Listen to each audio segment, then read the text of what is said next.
Hello everybody, my name is Shane Hampsheir and I've been singing the music of Michael Bublé for the best part of 15 years or so.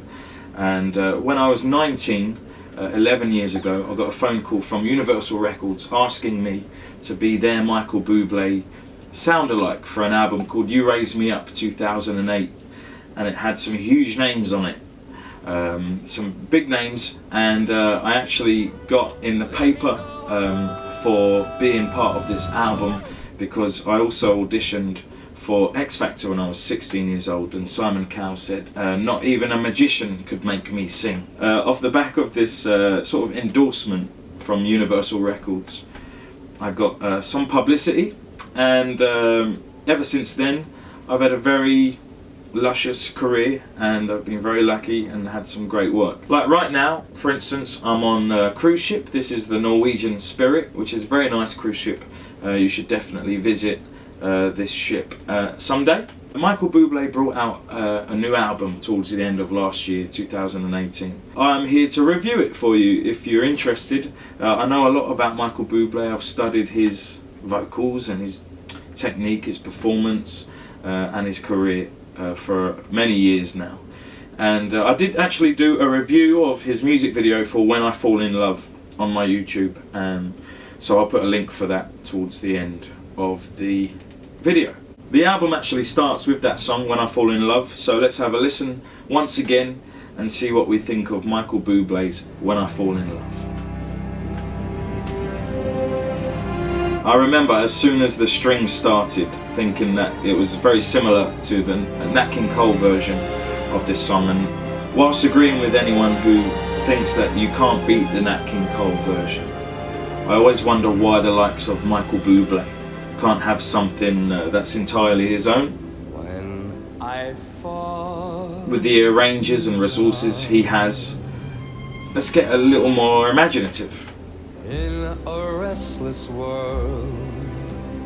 It's a very pretty arrangement, produced beautifully, of course. The strings sound great, and I think I mentioned before that I think he's in great voice. Any work he's done on it over the last few years, any vocal coaches he's seen, etc., are doing wonders. He sounds even better now than he did when he was younger, I think. Listen to that vibrato. It's very nice. Like perfect. It's not too wide, and for someone who's well into their 40s now, who's been singing with big bands for the better part of 2 decades, I just think he's looking after his voice very well. And it's most apparent, I think, in this track so far.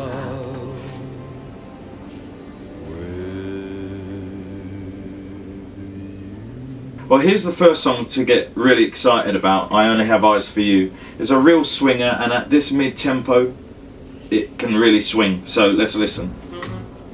It starts like his My Kind of Girl from his last album. It's a nice tempo with a great sound on the hi-hat. Okay, so there are strings too, which makes me think that later on in the climax of the song, it'll have a real Hollywood feel.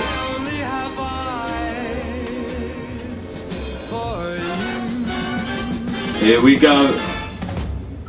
Oh. Trumpet. In case you didn't know. Should, if you're watching my YouTube channel. Oh yes, well this is very classy, it's very nice. What a mishmash. So far it hasn't given me goosebumps or really anything I want from a cool mid-tempo arrangement like this. How can I live a day without you? I need your love to see me through. He's changed some words. I'm pretty sure these are new lyrics, which is necessary. Maybe millions of people. It's one of the oldest, you know, it's a very old jazz standard. It doesn't need new lyrics. Okay. And a nice big finish.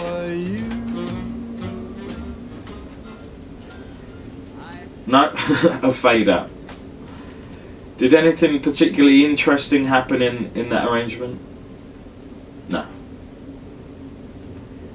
Did it give me what I wanted from a very popular jazz standard with a great big band? No. Thank you. Next. Love You Anymore. I've heard this one quite a lot actually on the radio. I like it. There's a very cute music video too on YouTube. But let's have another listen.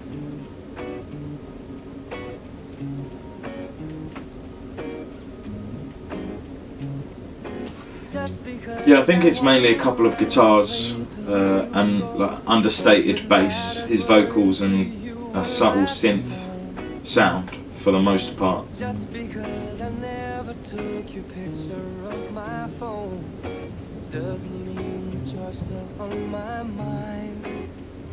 It's very basic, which can sometimes mean that the songwriting is strong. It doesn't need a lot of production.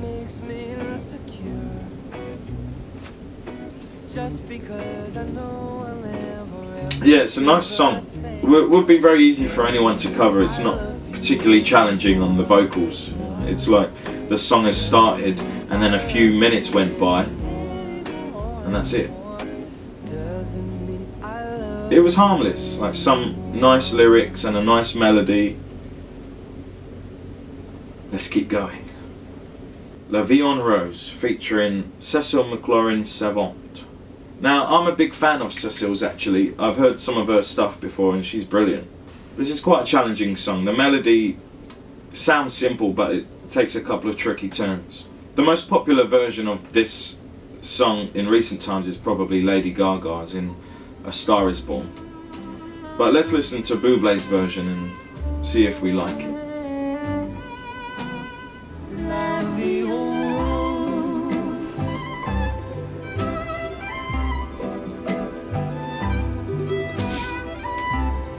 Yeah, this is very nice. I particularly like the mid-late, probably my favourite arrangement on the album so far. It seems quite fresh and unique.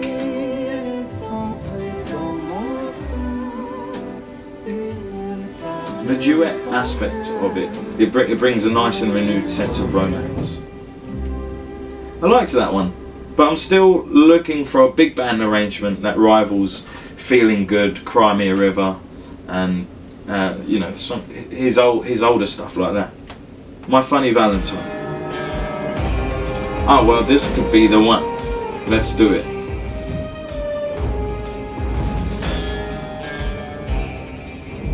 Buble and Bond vibes is literally one of my favourite things. My funny Valentine. Okay, I guess so far it's good. Let's see where it takes us.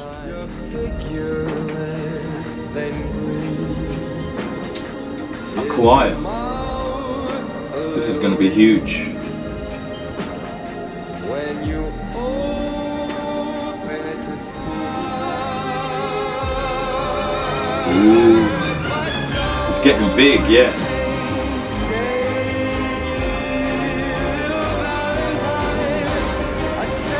It sounds like something out of Moulin Rouge as well.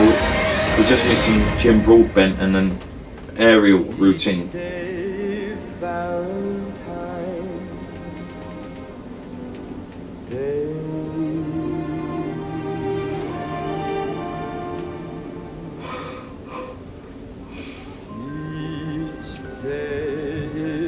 He stayed pretty much on the standard melody for this, which is nice, but I can't help thinking that he could have done something a little more interesting towards the end of the song.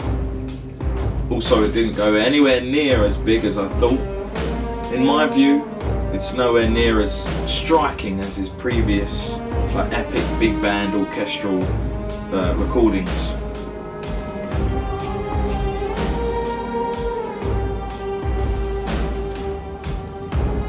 Perhaps it's hard to do with that song, but there are plenty of singers out there who could pull off something a little more exciting, a bit more interesting vocally. And the arrangement was lethargic. Next, Such a Night. I don't want to sound like I don't like Michael Bublé. This is a review from somebody who loves Michael Bublé. I've studied this guy's vocals, career and performance style for about 15 years. I just know what I like from him, and so far this album has been hard work. This is an old Elvis song now, so and it's got a bit of a Louis Prima feel, so I'm excited about this one. Let's listen. I know Michael Bublé has studied Elvis as much as he studied anyone else, so this should have an air of the king. It's definitely very Bublé, but it's also very jump jiving way.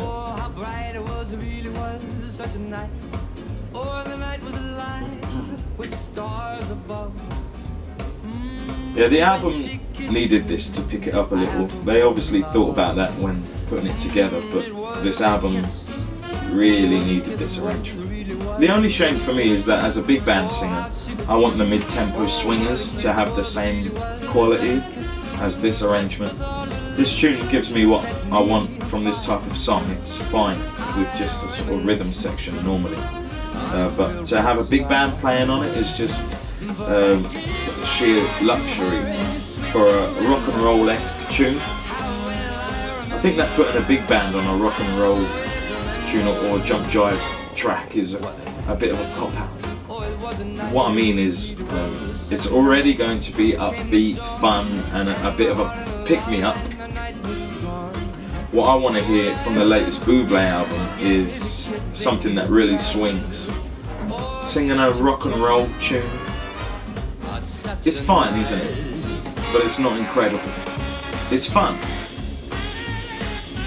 but it's not memorable. And again, it's a little too similar to Elvis's version for me. I mean, vocally especially.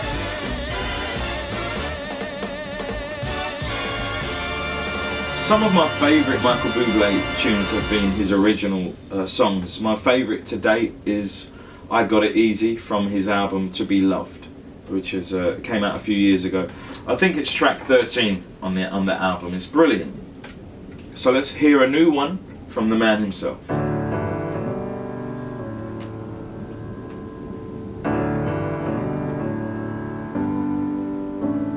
It's already quite emotional, isn't it? It starts like it was written by the Bee Gees, which isn't surprising as Robin had a hand in starting his career. You opened up your eyes and I recognized your face. You know that no, this is very modern writing, I think. Steering clear of a lot of the cliches that are easy to include in a piano ballad like this one. I knew I'd love you all the way. It's definitely a song to one of his kids, if not both of them. It's a lovely song from a dad to his kid, I think. Love you forever now. I'm always gonna be right here. Always gonna cheer you on. I'm always gonna have you back. You're never gonna be. I love a good middle eight. That lifted the song nicely into this final chorus. Very emotional lyrics, heartwarming, and again beautiful vocals. Yeah, it's a decent song. Again, very simple. I liked it. Help Me Make It Through the Night. I covered this one with Crystal on my YouTube a month or so ago. I love this song. I first heard it covered by my mate Doublard at the Fox near XL London a couple of years ago. So I already knew it a bit and then realised that this was a duet version, so Crystal and I covered it and made a nice little lyric video. I like this arrangement, so let's listen.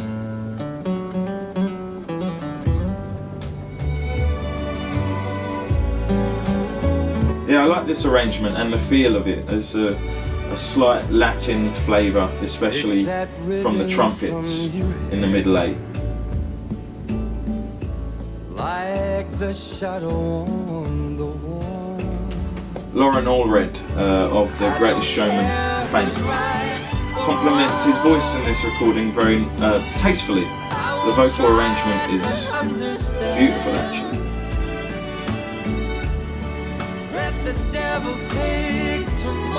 Great production. Yeah, I'm very happy with this one. It's still not a swinger though. Where's the Buble we used to know? He can grow and change his whole vibe, but I will always want to hear more innovative, like big band arrangements that actually give me the goosebumps that Feeling Good does every time I hear it. The song Feeling Good, you know, obviously you get goosebumps when you feel good, but I also get goosebumps when I listen to the song Feeling Good. Every time.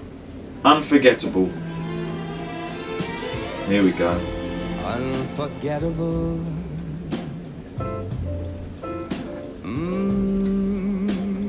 That's what you are.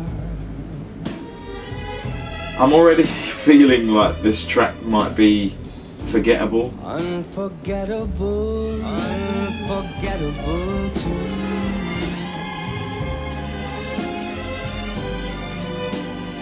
It's cool 12/8 feel has actually made it take too long to get through the lyrics. He fixes that a little towards the end, but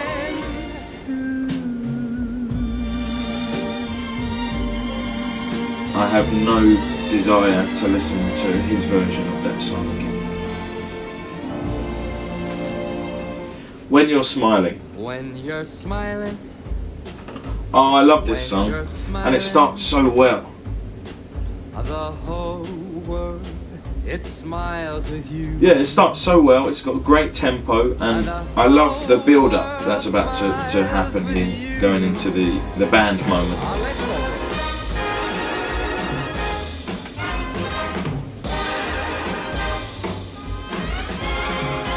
It's a great couple of bars to start the band's shout chorus. It starts to get a little weird towards the end. I'm not sure that I like that.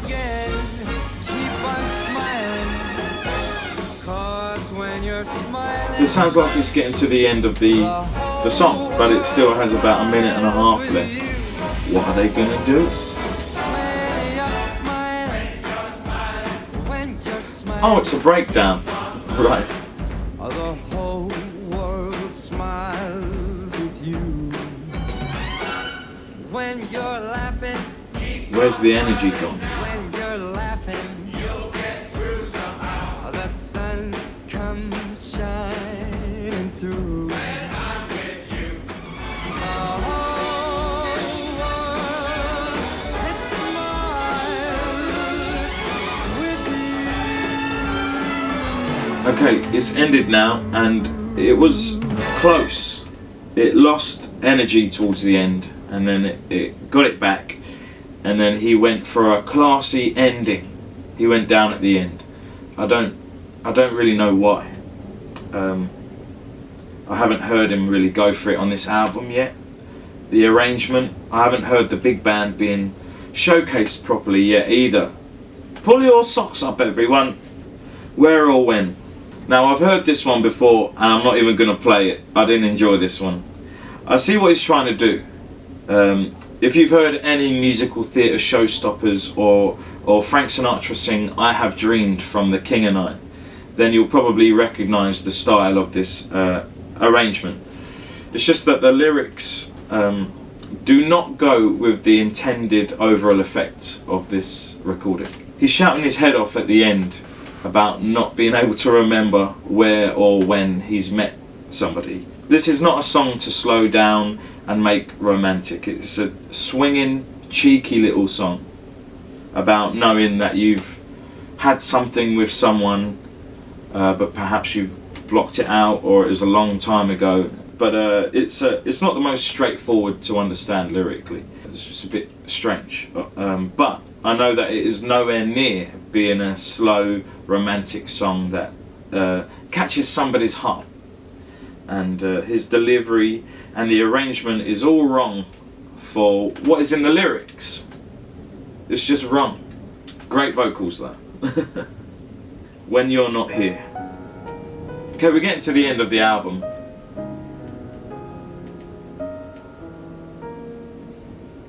Love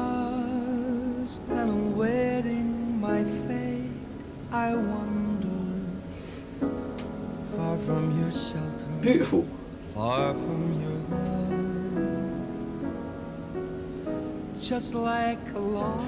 Well, yeah, this one works for me. This is the best thing. I mean, the best thing about this album are the slower romantic songs, the simple productions like Love You Anymore, La Vie en Rose, Forever Now, the arrangement. Sorry, a couple of originals there. And this one, I would say, don't even bother with the swing tunes on this album. Instead, add these to your romantic dinner playlist.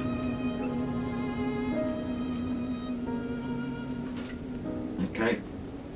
Yeah, that's very nice. Next one. Last one, I get a kick out of you. Well, this one's been covered by almost everyone. I like Sinatra's version. That I get a kick out of you. Jamie Cullum's is the first I ever heard, actually, when I was young. That I get a kick out of you. Some get their kicks from cocaine. I think that arrangement was from my friend Jeff Gascoigne. And you deserve more. Let's listen to this one.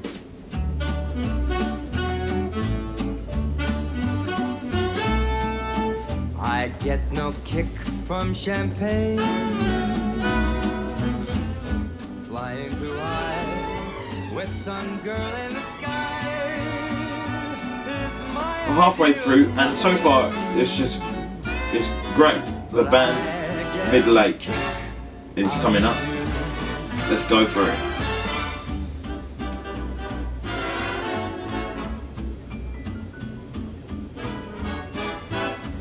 Yeah, it's pretty cool, that.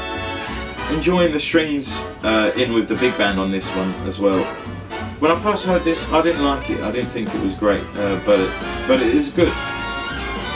I would still prefer Sinatra's arrangement, but this one's quite exciting too. every time I see you standing there. The saving grace at the end of the album. Phew! The horns, the strings and his vocals are all on top form in this track. Is it too little too late?